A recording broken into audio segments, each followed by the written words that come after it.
প্ৰথমে paper cutting বা blouse এটাৰ চিলোৱাৰ আগতে আমি ভালদৰে জোখবিলাক লৈ ল'ব লাগিব। আপোনালোকে পেপাৰতে হওক বা কাপোৰতে হওক এনেদৰে আপোনালোকে কাপোৰখন বা পেপাৰখন ভাঁজ কৰি ল'ব। তাৰপিছত আপোনালোকে জোখবিলাক ল'ব। এয়া মই লৈ লৈছোঁ। লেন আছে 14 ইঞ্চি আৰু চেষ্ট 36, ৱেষ্ট 32, শোল্ডাৰ 11, নেক ফ্ৰণ্ট নেক 6 আৰু বেক নেক 10 আৰু স্লিভৰ কাৰণে 5 ইঞ্চি। যিটো মই শ্বৰ্টকৈ চিলাম হাতটো। এতিয়া আমি আমাৰ দীঘল ল'ম। বেক চাইডৰ কাৰণে 15 ইঞ্চি 1 ইঞ্চি প্লাছ কৰিছোঁ আমি, আৰু ফ্ৰণ্ট চাইডৰ কাৰণে আপোনালোকে 15.5 ল'ব। আমাৰ চেষ্ট আছিলে 36ক আমি 4 ভাগ কৰিলে পাম 9 ইঞ্চি আৰু 2 ইঞ্চি এক্সট্ৰা লৈছোঁ। 11ত চিন দিছোঁ আৰু ঠিক ওপৰৰ চাইডে আপোনালোকে 11ৰ এটা চিন দিব। এনেদৰে আপোনালোকে সমানকৈ স্কেলেৰে আঁচ টানি দিব। ব্লাউজ কাটিং বা চিলোৱাটো ইমান টান নহয়, সহজ হয়। যদিহে আগ্ৰহ আছে নিশ্চয় পাৰিব। চিনে চিনে আপোনালোকে কাটি দিব।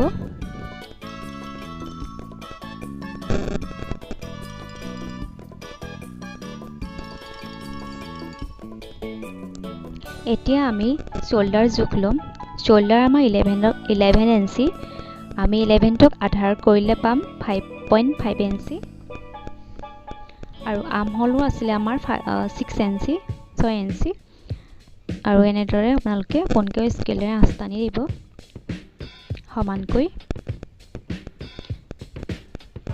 এতিয়া আৰ্মহোলৰ ছাইডটো ল'ম আমি, আৰু ফ্ৰণ্ট ছাইডৰ কাৰণে আমি 1 ইঞ্চি ল'ম, আৰু বেক ছাইডৰ কাৰণে আমি 1.5 ইঞ্চি লৈছোঁ।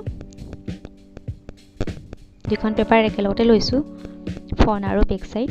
এতিয়া আপোনালোকে ধুনীয়াকৈ ৰাউণ্ড কৰি দিব, ৰাউণ্ড কৰি মিলাই দিব।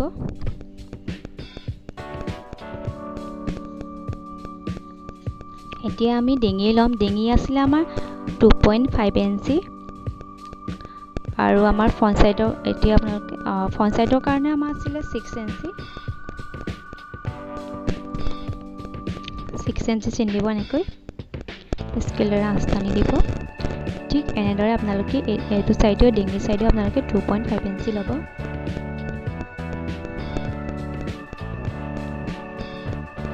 আৰু এইটো ছাইডে আপোনালোকে 5.5 ইঞ্চি ল'ব।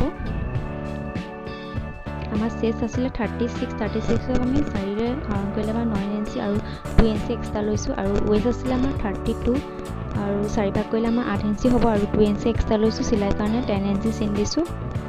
এনেদৰে আপোনালোকে স্কেলেৰে আঁচ টানিব।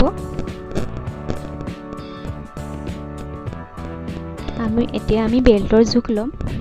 ব্ৰাৰ বেল্টৰ জোখ আমি ওপৰৰ ছাইডে আমি 2.5 ইঞ্চি লৈছোঁ। ঠিক এনেদৰে আপোনালোকে এইটো ছাইডেও আপোনালোকে 2.5 ইঞ্চি ল'ব। এতিয়া আপোনালোকে স্কেলেৰে আঁচ টানি দিব। ঠিক আকৌ ওপৰৰ ছাইডে আপোনালোকে 3 ইঞ্চি এটা চিন দিব।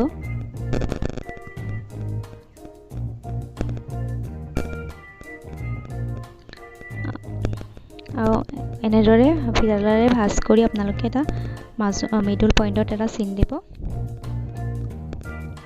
আপোনালোকে 3 ইঞ্চি পৰা এনেকৈ ধুনীয়াকৈ মিলাই দিব আঁচ টানি আমাৰ বেল্টৰ কাৰণে।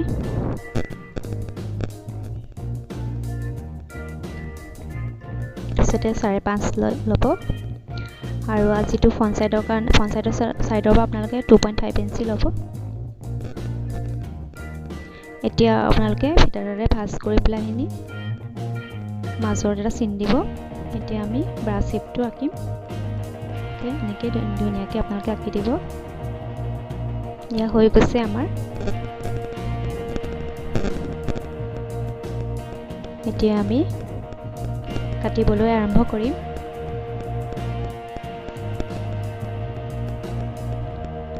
আপোনালোকে এনেকৈ ধুনীয়াকৈ কাটিলে এতিয়া আমি বেক ছাইডটো কাটি লৈছোঁ।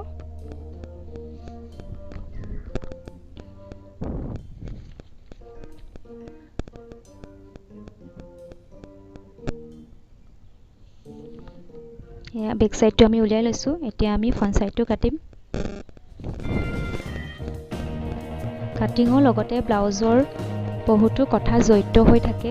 যদিহে আমাৰ কাটোতেই ভুল হয় তেতিয়া আমাৰ চিলাবলৈও ভুল হ'ব। কাটোতে সদায় আপোনালোকে লাহে ধীৰে কাটিব। এয়া আমাৰ হৈ গৈছে।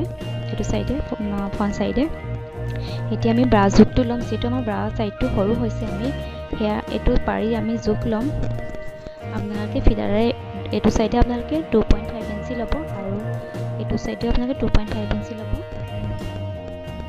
এতিয়া আপোনালোকে স্কেলেৰে আস্তানি দিব এতিয়া আপোনালোকে এই শেপটো পাৰি ধুনীয়াকৈ আঁকি লব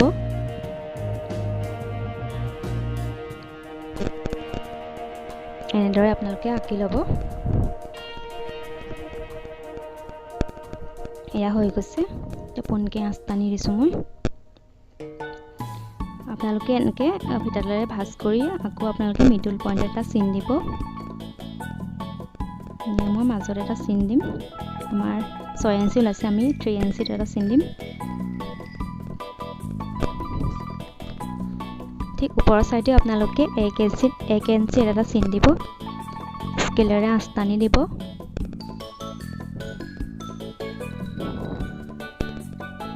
আৰু এটো সাইডে আপোনালোকে 1.5 ইঞ্চি লব আৰু এটো সাইডে আপোনালোকে 1.5 ইঞ্চি লব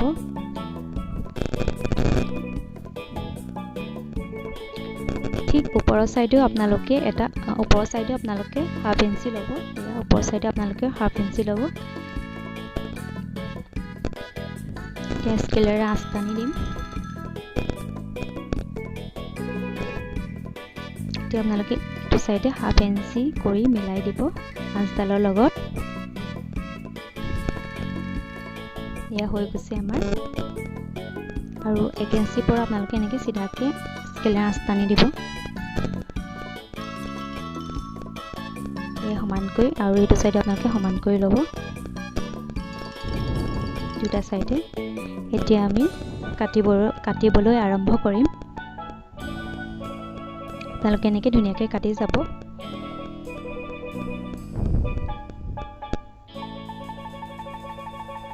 এনেদৰে কাটি যাব আপোনালোকে যেনেদৰে শিকাইছো তেনেদৰে কৰি চাবচোন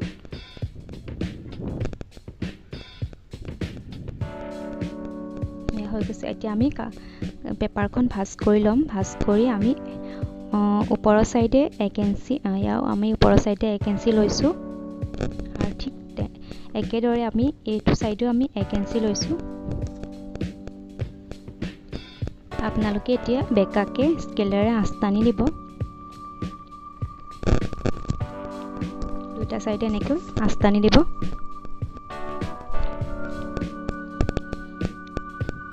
এতিয়া আমি কাটিবলৈ আৰম্ভ কৰিম এই আমাৰ কাটিছো ইয়া হৈ গৈছে এনেকৈ জয়েন কৰিব লাগিব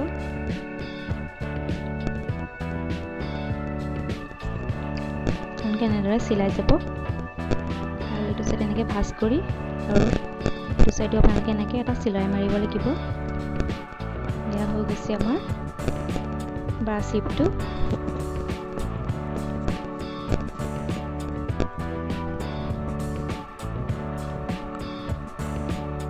ইয়া হৈ গ'ল এতিয়া আমি বেক সাইডটো কাটিবলৈ আৰম্ভ কৰিম ইয়া হৈ গৈছে আমাৰ বেক সাইডটো আমাৰ 15 ইঞ্চি আছিল দীঘলটো আৰু আমি ডিঙি আছিল আমাৰ 10 ইঞ্চি আপোনালোকে এনেকৈ পোনকে স্কেলেৰে আস্তানি ল'ব ঠিক ওপৰৰ সাইডে আপোনালোকে এনেকৈ আস্তানি মিলাই ল'ব তেতিয়া আপোনালোকে ৰাউণ্ড কৰিবলৈ ভাল হ'ব ধুনীয়াকৈ এনেকৈ ৰাউণ্ড কৰি দিব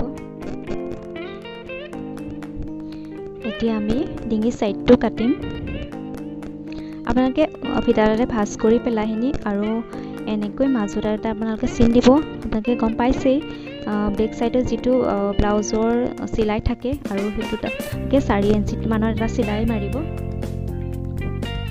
দুটা সিলাই থাকে বেক সাইডে 4 ইঞ্চি মানৰ আপোনালোকে এটা সিলাই কৰিব আমি ডিঙি সাইডটো কাটিছো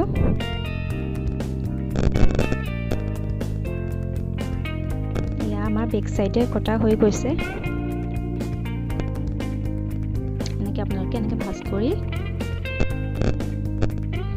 এনেদৰে আপোনালোকে চিলাব লাগিব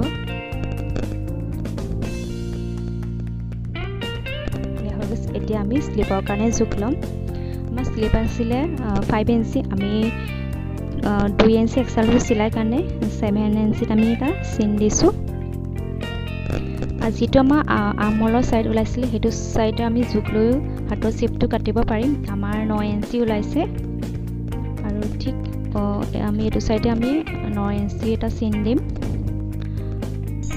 তলৰ ছাইডে আপোনালোকে 9 ইঞ্চিত এটা চিন দিব স্কেলেৰে আস্তানি দিব এতিয়া আমি ওপৰৰ ছাইডে আমি 1 ইঞ্চি ল'ম আৰু এইটো ছাইডে আপোনালোকে 3 ইঞ্চিত চিন দিব আৰু ঠিক একেদৰে আপোনালোকে 3 ইঞ্চিৰ পৰা 1 ইঞ্চি এটা চিন দিব একে সমানকৈ আস্তানি দিব এতিয়া আমি 1 ইঞ্চিৰ পৰা 3 ইঞ্চিলৈ মিলাই যাম আঁচডাল এয়া আমাৰ বেক সাইডৰ কাৰণে আৰু এতিয়া আমি ফ্ৰন্ট সাইডৰ কাৰণে আঁচডাল টানিম এয়া হৈ গৈছে আমাৰ এতিয়া আমি কাটিম এনেদৰে আপোনালোকে কাটি যাব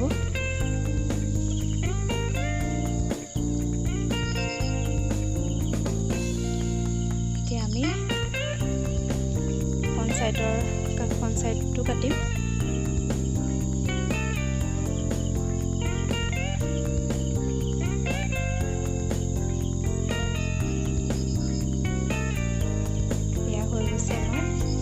আমাৰ হাতৰ দিক আছিলে আমাৰ 5 ইঞ্চি আমি 2 ইঞ্চি বেছিকৈ লৈছোঁ 7 ইঞ্চি আছিলে আমি 7 ইঞ্চি চেইনটো দি পেলাই আমি এটা স্কেলেৰে আঁচটানি সমানকৈ কাটি দিম যোনটো বেছি বাঢ়ি আছিলে এয়া হৈ গ'ল আমাৰ স্লিপৰ কাট আজিলে